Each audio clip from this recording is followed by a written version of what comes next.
ಸ್ನೇಹಿತರೆ ಎಲ್ರಿಗೂ ನಮಸ್ಕಾರ.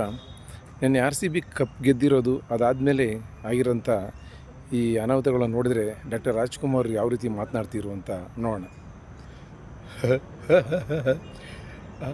ಅದೇನು ಆನಂದ, ಅದೇನು ಸಂತೋಷ, ಅದೇನು ಸಡಗರ. ನಮಗೆ ಯುಗಾದಿ ಹಬ್ಬದಲ್ಲಿ ನಾವು ಹೋಳಿಗೆ ಊಟ ಮಾಡಿದಷ್ಟೇ ಸಂತೋಷ ಆಯ್ತಲ್ವಾ?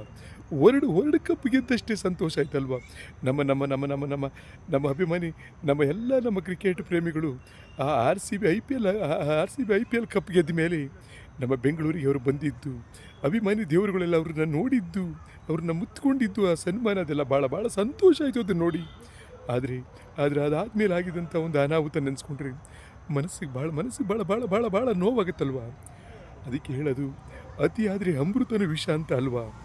ಅಭಿಮಾನ ಇರಬೇಕು, ಆದರೆ ಅತಿ ಆಗಬಾರ್ದಲ್ವಾ? ನಿಮ್ಮನ್ನೇ ನಂಬ್ಕೊಂಡಿದ್ದಂಥ ನಿಮ್ಮ ತಂದೆ ತಾಯಿಗಳ ಕತೆ ಏನಾಗಬೇಕು? ನಿಮ್ಗೇನಾದರೂ ಆದರೆ ಅವರ ಅಕ್ಕ ತಂಗಿಯರು, ಅವ್ರ ಮನೆಯವ್ರ ಕತೆ ಏನಾಗಬೇಕು ಅಂತ ನೀವು ಸ್ವಲ್ಪನಾದರೂ ಯೋಚನೆ ಮಾಡಿದ್ದೀರಾ? ಅದಕ್ಕೆ ನೋಡಬೇಕು ನೀವು. ಸಿನಿಮಾ ನಟರಾಗಲಿ, ಕ್ರಿಕೆಟರು ಆಗಲಿ, ಯಾರೇ ಆಗಲಿ ಅವ್ರನ್ನ ನೋಡಿ ಸಂತೋಷ ಪಡಬೇಕು ದೂರದಿಂದ ಹೊರತು ಈ ಥರ ಎಲ್ಲ ಮಾಡ್ಕೊಂಡು ಹೋಗಿ ಜೀವಕ್ಕೆ ಅಪಾಯ ಮಾಡ್ಕೋಬಾರ್ದು ಅಂತ ಹೇಳ್ತೀನಿ. ಮತ್ತೊಮ್ಮೆ ನಿಮ್ಮೆಲ್ರಿಗೂ ಹೇಳಿ ನನ್ನ ಮಾತನ್ನು ಮುಗಿಸ್ತೀನಿ. ಎಲ್ರಿಗೂ ನಮಸ್ಕಾರ.